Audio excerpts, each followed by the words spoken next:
Boston Marathon. It's an interesting event choice for people with asthma. But anyway, we've just witnessed Kelly Knightley cross the finish line in first place. What a stunning display of strength and determination. Kelly, how do you feel? Inspiring stuff. Well, it's asthma something you suffer from, Kelly? Yeah, I have asthma. It's debilitating. But with salbutamol, I can run races. Is Salbutamol your partner? Oh, no. Salbutamol, or albuterol, is the generic name of this medication.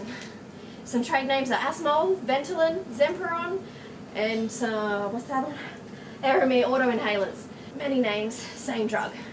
I take salbutamol for symptom relief for my chronic obstructive pulmonary disease, asthma, allergies, and before exercise too. I even got an IV of salbutamol when I went into preterm labour, because just like my lungs, my uterine muscles were contracting. Let's just take a break, please. If you'd like, I'll take over. Yeah, I'll sum it up. Salbutamol is mainly used for bronchospasms, which is where the muscles in your bronchi tighten and restrict oxygen intake. It offers symptom relief for Kelly's COPD. Salbutamol targets lungs, stimulates the beta-2 and adrenal receptors to relax the bronchial smooth muscle. Generally, you use a pressurized metered dose inhaler, and in emergency situations, I'd administer through a nebulizer. Less common administration routes, though, are via oral, liquid, or injections. But I'd have to analyse and think critically per standard 1 of the NMBI, RN standards of practice, just to ensure I'm considering best choice of medication and route for the situation and individual.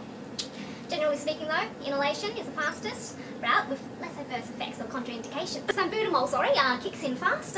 It's a short-acting, selective beta-2 adrenal receptor agonist. It's a Schedule 4 drug and prescription only. Okay, and how much do you need? For standard asthma or COPD relief, using pressurized metered dosage inhalers like Kelly's, 1 or 2 inhalations, that's 100 micrograms per puff, just as required. That's for kids over 2 and for adults as well. As a pre-exercise bronchoconstrictive preventative, just remember to administer 5 to 15 minutes before exercise. Are there risks about taking it as well? Look, like any drug, just watch out for any allergies, so that's like heart palpitations, vomiting, nausea, anaphylaxis, Common adverse side effects may involve tremors, headaches, heart palpitations, less common, hyperactivity in the kids, some insomnia, tachycardia, hyperglycemia. There's also contraindications for those with cardiovascular disorders, so hypertension, arrhythmias, hypothyroidism, ischemic heart disease, low blood sodium, a history of seizures. Look, I'm not qualified to give specific recommendations. A doctor should be able to tell you. Actually, hey nurse, do you mind I just need to duck out for a bit. Oh, hi there. Look, it might reassure you to know that all healthcare providers are accountable to the NSQHS standards to protect the public and provide the highest quality care possible. For example, the medication safety standard here means we must ensure patients know their rights when it comes to administering salbutamol and, well, all medication. We're always working to reduce the occurrence of medication incidents and improve the safety and quality of medication use. Within this standard, Action 4.3 says clinicians must use organisational processes from the Partnering with Consumers standard in medication management to actively involve patients in their own care, meet the patient's information needs, and share decision making. This action is also stated in the Communicating for Safety Standard, Action 6.03. Communicating for Safety requires us, as health professionals, to communicate comprehensively with patients, carers, families, and multidisciplinary teams.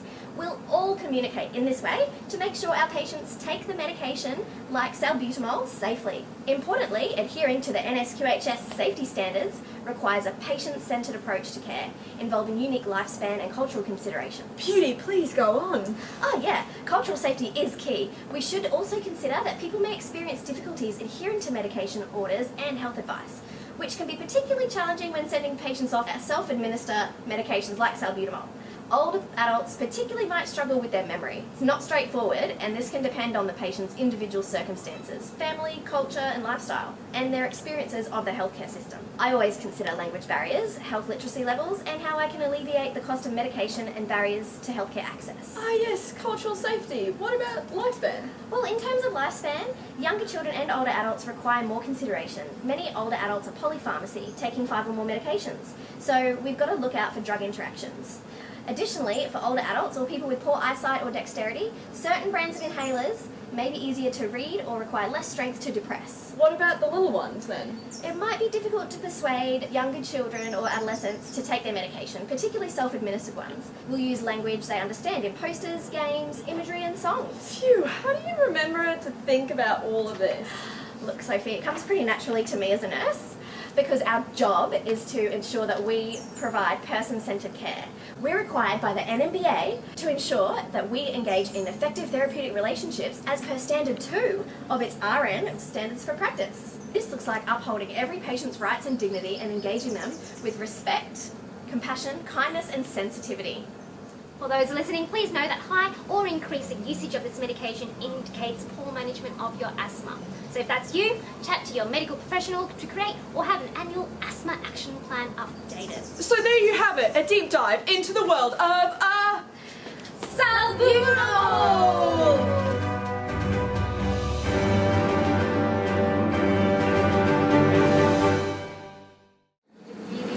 Yeah, see my cool medal? Look. Oh, wow. Yeah, got a medal. Great. While we're talking about this, when did you have your last annual checkup? I don't know. Let's see. What I might do is, when you're ready, we'll just maybe check your technique. Okay? Yeah, okay. Yeah. Have you been using it more frequently, less? A bit more when I've been running.